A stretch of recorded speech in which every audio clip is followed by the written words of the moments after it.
So from the island to the mainland, Puerto Ricans make up a significant portion of the Latino population here in Pennsylvania. According to the Pew Research Center, the Commonwealth was named the fourth most popular state for Puerto Ricans to call home. If you take a look at some of the rankings, Philadelphia County ranks the most popular county in the Commonwealth. Back here in the Susquehanna Valley, Lancaster County comes in at number 5, followed by Dauphin with the 6th highest Puerto Rican population, and York is 11 on the list. And today we honor Hispanic Heritage Month. We explore that journey from one Commonwealth to another, and I'm joined by author and journalist Juan Gonzalez to dive into the conversation. Mr. Gonzalez, thank you so much for joining us.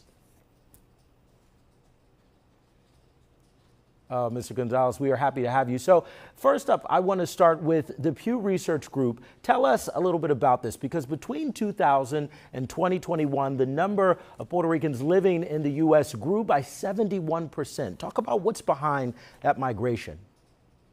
Yes, well, there's been a renewed migration, obviously, especially over the last 20 years, as economic conditions in Puerto Rico have gotten worse.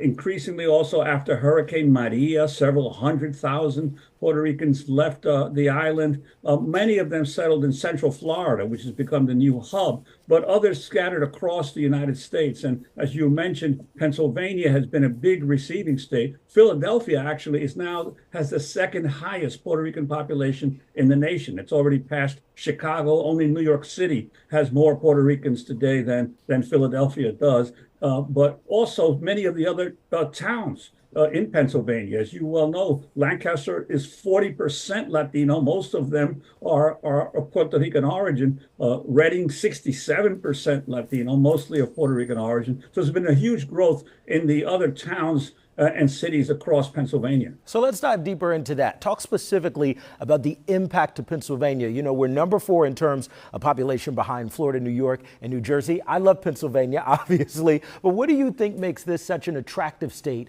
where people want to come and live? Well, I think there's been a historic draw of employment.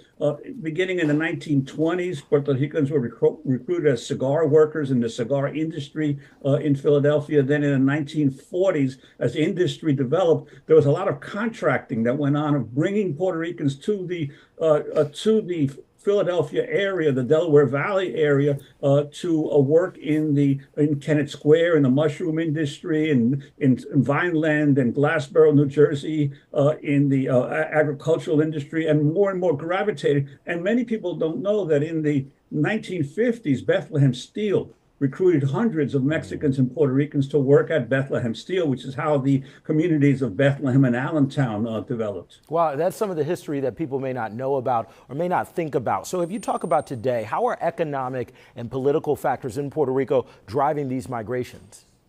Well, actually, a lot of Puerto Ricans now are actually climate refugees. Again, Hurricane Maria had a devastating impact on the island. About 3,000 people died. And as a result, many people, because of the increasing ferocity of hurricanes, can no longer survive in this situation in Puerto Rico. So they're moving to the United States. So I would say that the Puerto Ricans are among the first climate refugees, especially of the last decade or two, that the United States has seen. Climate refugees, you really don't hear too much about that. Let's talk about culture and identity. You know, I think it is difficult for anybody to move from one culture to another, to learn another culture. Are there challenges that Puerto Ricans face during this journey of transition?